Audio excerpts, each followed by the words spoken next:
Should you purchase AppleCare? If you're getting your first Apple device over the holidays, the retailer or the Apple online store may give you the opportunity to purchase AppleCare with that device. So, what exactly is AppleCare? It's basically Apple's extended warranty program. In the case of the Mac, all Macs come with a standard 1 year warranty covering the hardware. If you purchase AppleCare, it'll extend that 1 year warranty going out to 3 years. In the case of the iPhones once again come with a standard 1 year hardware warranty, but if you get AppleCare coverage, it'll stretch it out from 1 year to 2 years. So there are also additional benefits to purchasing AppleCare. One thing that should be said, however, is that the time period or the window in which you have time to purchase the AppleCare for that device is very limited. In the United States, for example, you only have 60 days from the date of purchase to pick up AppleCare. So if you buy a MacBook, let's say in July, and you wait until December, you're not going to be able to purchase it. And the same thing is applicable to the iPhone. So there are now two ways that you can go about purchasing AppleCare. You can either do it annually or month by month or just straight up front, and that'll be covered later on inside of this video. So what's my general rule of thumb when it comes to purchasing the AppleCare protection? Basically, when it comes to the computers, anything that's portable or any device that is going to go out into the wild, I will purchase AppleCare for. So for instance, for my phone, my Apple Watch, my MacBook, all of those things are covered under the AppleCare plan because I know that I'm going to be out in the real world and things can just happen. Something could break, I could just drop it on accident. And if that happens, I want to make sure that I have AppleCare to back me up. Now, when it comes to the desktop, should you buy AppleCare for the desktop? I really don't think so. Because a lot of Apple's products are almost completely solid state. The only thing that moves inside of the Apple desktop, such as the Mac Mini, the iMac, the Mac Studio, all of those things, the only thing that's moving inside of those computers are fans, and that's it. So Apple's designs have really become more robust and durable over the years.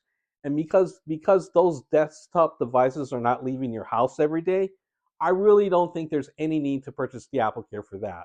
So what AppleCare is really good for is peace of mind, for you to know and understand that, hey, if anything does happen to my device, if it is an accident, I won't have to go out and purchase a whole new MacBook or spend a lot for a really expensive repair.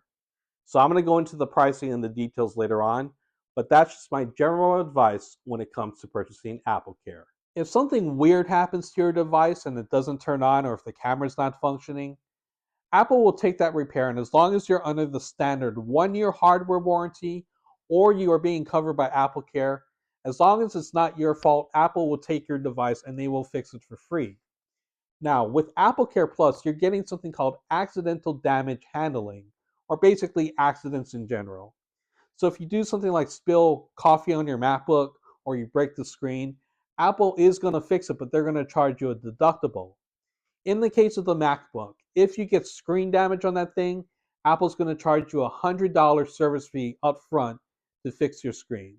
If there are any other types of damages, like if you drop it or if you spill something on it or anything else happens to your MacBook and it's your fault, Apple's going to determine that they will charge you $300 up front to go through that repair. What sorts of things are not covered by AppleCare? Well, I'm going to be reading my notes for this. Cosmetic damage not affecting the functionality of the product. So basically, if you dent or scratch your iPhone or your MacBook, Apple's not going to fix that. Excessive physical damage, such as being crushed, bent, or submerged in liquid. And also things like reckless, abusive, willful, or intentional damage. So don't think you can take your MacBook, run it over in the car, go to AppleCare, and have them fix it for $300. If your machine is completely totaled and unsalvageable, Apple's not going to touch it. If it's willful and intentional, Apple's not going to fix that because, of course, that is abuse of the product. So in general, AppleCare is really meant for peace of mind in case something does go wrong. Like let's say you just drop it, off the counter and something happens to it, or if your kid breaks off a key or something. If anything accidental like that, yes, that's fair, and Apple should pay for that because that's part of the agreement. But as we just saw here, anything really abusive or willful to try and get Apple to fix that product, that's not going to work. So that's what really AppleCare is meant for, peace of mind and making sure that minor accidents don't affect the functionality of your product. How do you pay for AppleCare? In the case of the Mac, you have two options. You can either pay for AppleCare annually and have it renew automatically at the end of every year, or you can pay upfront for an extended 3 years of coverage, and the price of the AppleCare is going to vary based on the model of the Mac that you have. As we've seen in the case of the M3 Max MacBook Pro, that can be as expensive as $400 upfront, or in the case of the M1 MacBook Air, I believe you'll be spending about $180 for AppleCare on the base level MacBook. Now, when it comes to the iPhones, the same principle applies. Instead of paying annually, you have the option of paying monthly, which will be renewed automatically, and that will keep you in the AppleCare program. If you want to pay upfront for an extended 2 years of coverage, you will be paying a free upfront, but at the end of those 2 years, you will have the opportunity to switch over to the month-by-month plan and still retain your coverage. Here's an example of how AppleCare has paid for itself. I've had my MacBook for about 3 years at this point, purchased in December of 2020. But I also purchased the AppleCare Protection Plan. That means that AppleCare warranty was going to run out in January of 2024. Now, I noticed that the battery life of my MacBook started to degrade a little bit. So I took it to the Genius Bar. He took a look at it, and then he said the battery was holding 83% of its original charge.